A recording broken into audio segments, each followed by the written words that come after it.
The 90s were completely dominated by 2D one-on-one fighters.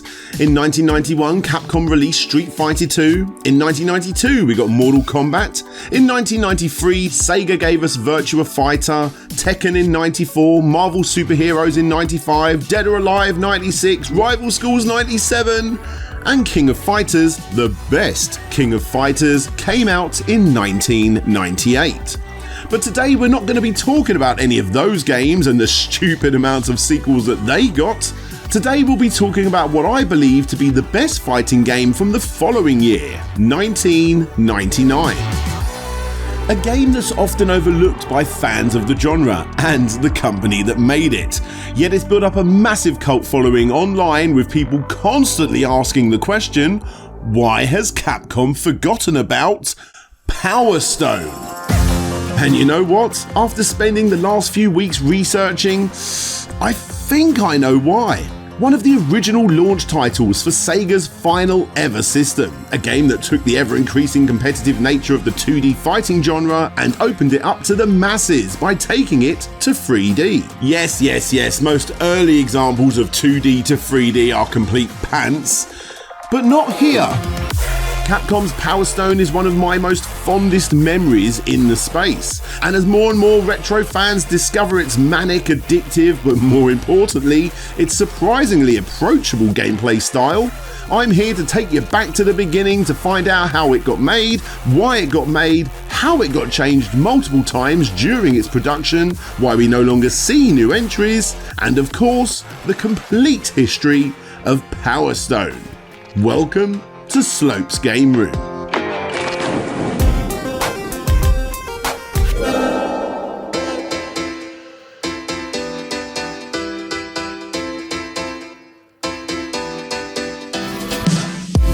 The year is 1997, and the arcade landscape in Japan is becoming oversaturated with fighters, which of course Capcom themselves were highly responsible for. Because of this, the company decided to make something a little less catered towards the hardcore. And what better system to create said game than the follow-up to the 3DO, the 3DO M2.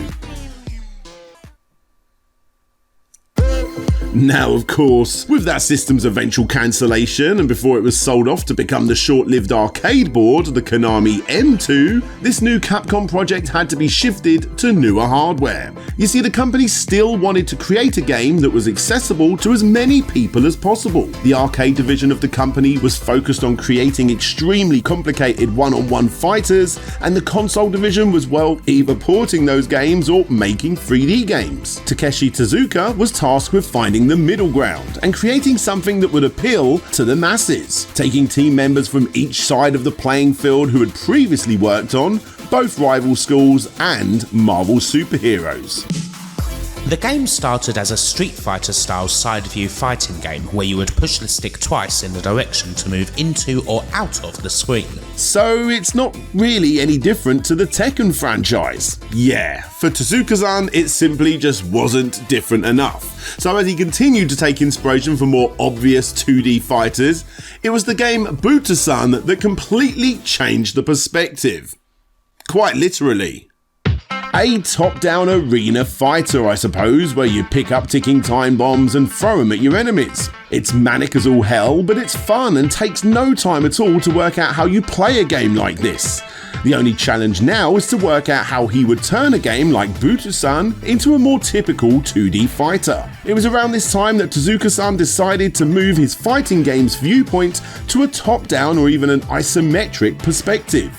And it was only after doing so that he truly understood how different this game would be when compared to more standard 2D, or I suppose 2.5D fighters. The game went through many changes to get the fighting to feel just right. Not too competitive, but also not too easy either. At one point the game had a 6-button layout, and it even went down to just 2 at one point, with those being jump and attack. However, it was only when the block mechanic was dropped that they finally landed on a winning formula. And that winning formula was of course jump, kick and punch, which of course will also double to throwing, just like that Buta-san game.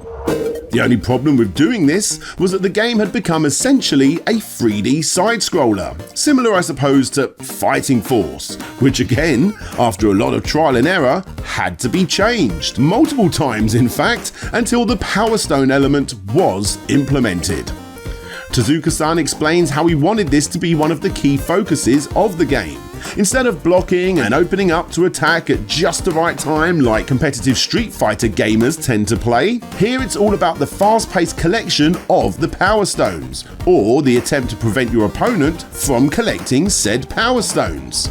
Planning for Power Stone changed over and over again. When comparing the game to when we started, it's completely different now. As the game continued to take shape now that the team finally knew what they were making, it was time for Capcom to find another system to create said game on. You see, SEGA had come a-knocking and was looking for developers to collaborate with for their upcoming arcade system, Naomi. And at the same time, their upcoming console, the Dreamcast. Two separate systems that were easily portable to one another. In other words, it was the perfect marriage between arcade and home users. The ideal setup for Tezuka-san's team, consisting of both arcade and console developers. Watch this. I've got a plan. Yes. I can beat this thing. X. Why? It's thinking. As the hype continued to build up for Sega's upcoming system and their arcade counterpart, Capcom continued to refine the mechanics of their newly styled fighter, along with several other more noteworthy games too. Ever heard of a little game series called Resident Evil? Yeah, that was getting an exclusive for the time game for the upcoming Dreamcast, don't you know? So did anyone actually care about Power Stone? Whatever that is. Not really. On the lead up to the Dreamcast release, Capcom was, as you would expect, talking a lot about Resident Evil. Code Veronica was the game they promoted the most, and again, as you would expect, Sega was more than happy with these announcements. Yoshiyoko Okamoto, a developer from Capcom who worked on the original Resident Evil, discusses this when interviewed for the Japanese SEGA Saturn magazine before the Dreamcast's release. In this short message, he apologizes for not working on a new Makamura game, aka a new Ghosts and Goblins game, for the 132 people that still care about that. Before continuing to go into even more detail about Code Veronica. Oh, and by the way, we're also releasing a somewhat innovative game called Power Stone, so please look forward to that as well. Yeah, turns out Power Stone wasn't getting a whole lot of attention, but then again, why would it? The game had only just been announced at the 39th Amusement Machine Expo in Japan in 1998, alongside an upcoming House of the Dead sequel, a House of the Dead spin-off, which was by far the game that publications were most excited about, a Dead or Alive sequel, and a new baseball game too. And before you think that Power Stone would surely be getting more buzz than Dynamite Baseball 98, what you gotta remember is that at this point in time, the media was Dreamcast obsessed. Not only were they buzzing about Code Veronica and House of the Dead, but this Naomi board would not only show off what the system could do, but more importantly, it allowed for Sega's soon-to-be released VMUs to work directly with these Naomi arcade machines, a key feature of Dynamite Baseball. I have spent weeks going through magazines from the time, British magazines like Edge, translating Japanese magazines, Russian magazines, Italian, Spanish, you name it, and at most, all I could ever really find was a little bit of a mention at the end of an article about Naomi or the Dreamcast. If at all. In fact, besides one page over several months looking at the game before a multi-page spread about, you guessed it, Resident Evil Code Veronica, I found this tiny little snippet snuck into the middle of a rather massive interview with Sega. Capcom has decided to enter the market early. They're already developing Power Stone, which is compatible with both the Dreamcast and the Naomi arcade board. Expectations are high for how well the two will work together.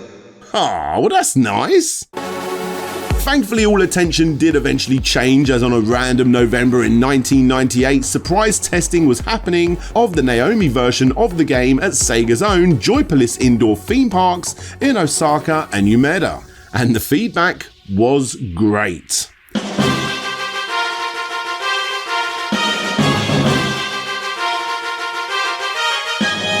News finally started to spread about Power Stone, not only the first major Naomi arcade game not created by Sega, but more importantly what many believe to be the first true 3D fighting game, doing what all the others claimed to do. A Capcom fighter that was finally unlike any other Capcom fighter.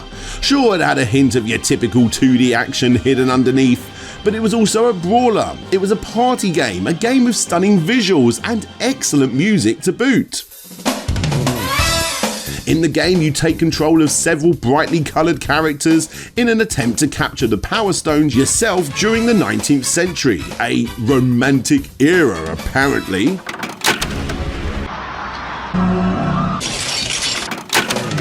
When in battle, you find yourself in a small cube-like arena, punching, kicking and throwing objects until a Power Stone randomly pops up and you both run to get it. The aim is to get 3 of these Power Stones, all whilst making sure that you beat up your opponent so that he or she doesn't get one. Because when a player gets 3 Power Stones, they become supercharged for an extremely small amount of time. And when they do this, they can cause an extreme, almost inescapable amount of damage to the other player. It was decided from the beginning that we would create a different type of game. I tried various things to get to this point, such as transforming the characters, inputting a command after collecting the Power Stones, or changing the duration of the power-ups depending on the number of Power Stones you had. But I decided that it would be better and easier to understand if the final form instantly activated when the player got all 3. So I settled with that. This game style continues until you run out of health or you run out of time. It's your typical fighting game in that sense. It's of course better in multiplayer, but most importantly it's easily accessible to everyone. Thankfully, a learning curve can still be found here, working out how to attack, when to attack, and when you get good enough, which direction to try and aim your foe in order to get the most damage from hazards around the stage. Many people see it as a sort of extension of the Super Smash Bros. Series, and I kinda get that. But again, this is a fully 3D fighting game, and Smash Bros. Is not.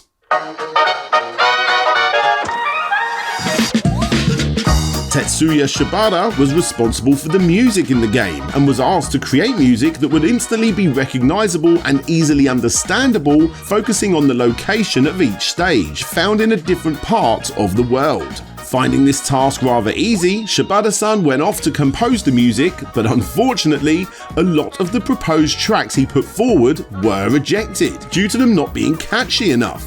This then forced him to try something new, and what he discovered was that the sound produced by the Naomi arcade board allowed for sampling at such a high quality that he could produce movie-like soundtracks using a real orchestra. It then took about 4 months to produce the sound effects needed for the game, with Hiroshi Ono taking inspiration from classic Jackie Chan movies along the way. This is the Big Brawl.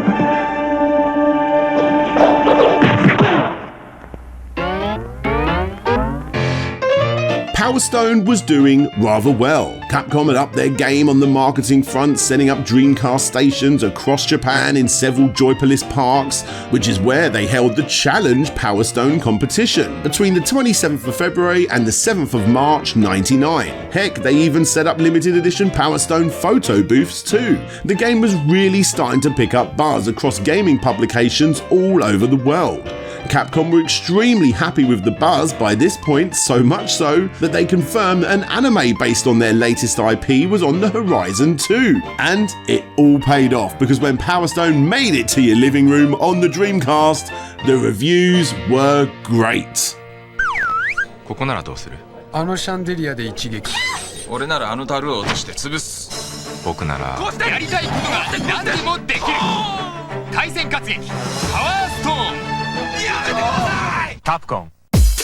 In fact, the buzz around this game was so good that Noritaka Funamizu, the GM of Capcom Studio 1, went on record to state that he wanted 1999 to be the year of Naomi and the Dreamcast for Capcom. There was just one problem though. Shortly after release, even though the numbers were rising on the Dreamcast, over in the arcade, they were declining rapidly. By the time the next amusement machine show came round in 1999, Power Stone wasn't even in the top 20 games shown off. Turns out that competitive fighter fans who would go home to practice on their Dreamcast and then go into the arcade to show off what they could do were not doing the same thing with Power Stone. Perhaps it was way too easy, not complex enough, or if you ask me, it's a game that feels way more suited to the living room. It happens more than you would expect. A game comes out and everyone loves it for 5 minutes until they go back to playing the game they're used to, or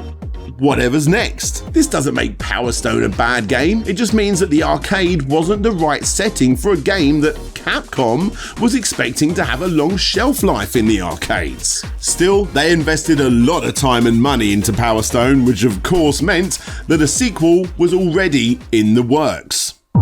Released just over a year later in arcades and almost instantly after on the now soon to be discontinued Dreamcast, Power Stone 2 is pretty much everything you could want from a sequel. And because of that, it got a mixed reaction.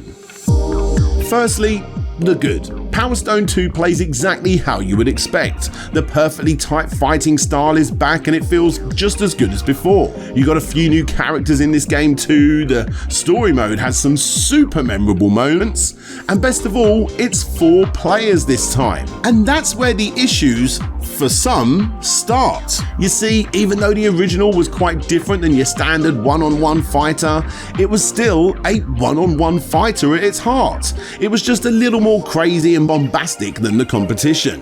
It turned it up to 10. Meanwhile, Power Stone 2 completely ripped the dial off. You thought it was frantic rushing to get the Power Stones, grabbing different parts of the scenery and dodging projectiles. Well, now you gotta do it with 3 other players, all trying to do the same thing.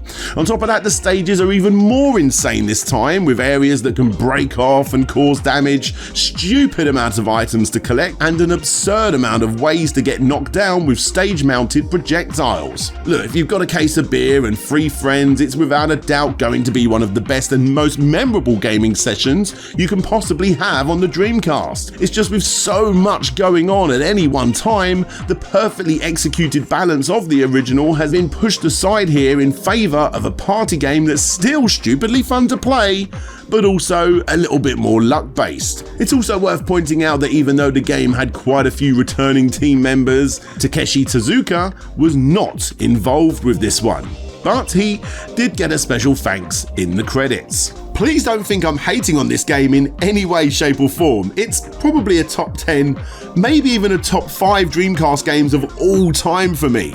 In fact, depending on the group of people I'm with, Power Stone 2 might be better than Power Stone 1. Again, it depends who you're playing with. And Capcom knew this. When the game was getting ready for release, one of the big features it was touting was online gameplay. At last!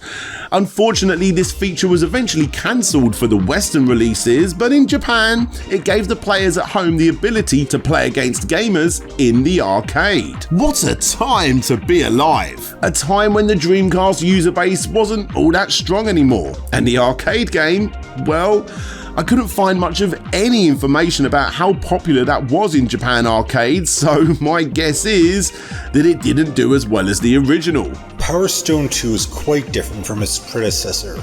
Not only can 4 people play, but it also supports online play, so you can play against your friends or strangers. However, I would like people to enjoy it as a party game rather than a fighting game. A party game in the arcade as opposed to a fighter in the arcade? It's all starting to make a bit more sense now, isn't it? Since then, the anime came and went. You had a short-lived manga, a collection of both games for the PSP, which was quite an awesome little bundle, I'd like to add, merging together characters from both games and refining the gameplay somewhat. And yeah, that's it. Besides the occasional backhanded mention in other Capcom properties, we haven't seen squat since the PSP collection that came in 2006. No other major console releases, absolutely nothing. Every so often we get to hear rumours of a remake or a sequel that's in the works, but as it stands right now, all we have are two fantastic games that are becoming harder and harder to obtain or simply just play. Unless, of course, you know what you're doing. And as for the reason we no longer see new games in the series, well, as explained in this video, Power Stone didn't have the strongest presence in the arcade. I mean, it did fine, it was far from a failure, but the sequel, again, when it hit the arcade, was well respected, but it didn't even hit the top 15 most played machines for the month that it was released. But that's fine. Power Stone, and more so Power Stone 2, work best in the home. One's a competitive fighter and one's more of a party game. It's just unfortunate that they were released on a system that, as great as the Dreamcast was, it didn't give them the audience that they deserved. Here's hoping that Capcom ruins the ending of this video by providing us with a sequel that provides the best of both games, as I would be more than happy to play through them again for another deep dive. Hey there guys, thanks for checking out Power Stone, The Complete History. Seriously, go back and look at interviews that I did years and years ago, like 5 years plus, and you'll hear me talking about Power Stone. This is the one that I've wanted to do for so long. It's not the biggest complete history, not by a country mile, when I've done things like Castlevania and Pac-Man and whatever, but this is the one I've wanted to do for the longest time. I've just not done it because there's never been good information on the history and the making of the Power Stone series. After reaching out to the people that worked on the game and unfortunately not being able to form an interview, and them saying I have to go through Capcom directly, that reaching a dead end. I was so happy to find all these little interviews in old Japanese magazines and a few other places to finally collect enough information together, translate them and get them in for this video. I'm super chuffed I've finally been able to do Power Stone because it is genuinely one of my all-time favourites. Thank you guys for checking out this video, and thank you to all of my Patrons and YouTube members. These names that you're seeing at the bottom of the screen that allow me to make videos like this, allow me to research games like this and make videos on them. Thank you guys so much. With an extra big shout out and a thank you going to Akatimo84, Andrew Dalton, Arista, Benjamin Guy, Boots and Pup, Bram Perez, Casey Samples, Chev Matic, Clan Bob, Conrad Constantine, The Action Saxon, Dina81, Derek Kuda, Ian Quell, Jay is Manchild, Jabba Al Aiden, James, Jeff Mianowski, Keiju Samurai 1985, I think that's a new one there, thank you, Matt Jackson, Mike Fallon, Mind of the Unsane, Nicholas Burtner, Paul Float, Roll VP, Retro to Next Gen aka Lou, Richard Algigic, Ryan Burford, Sir Nilsson, Shadow Dragon, The Sneaky Ferret, Vitas Varnas, VPS Data, Vike Echo, Ye Old Hamburglar, and Yoshi6500. Also another new one there. Thank you guys so much for supporting the show, and like I say, allowing me to make videos like this. I've got two massive kick scammers that I'm working on at the moment, and another complete history which I'm going away for about a week in a week's time, and I've got all of the documentation I need together to create to collect all the information together for another complete history as well. So quite a lot is coming. If you guys want to see what I'm working on before it comes live, get access to the password zone, all that good stuff, get your name shown, then come and support the show and become a Patreon or a YouTube member. It would be I'll be eternally grateful. Otherwise, just leaving a comment, giving the video a thumbs up, subscribing, all that jazz also helps. So look, thank you guys so much, however you decide to support the show. But until next time, this is DJ Slope signing out, and hopefully I'll see you all next time. Bye bye.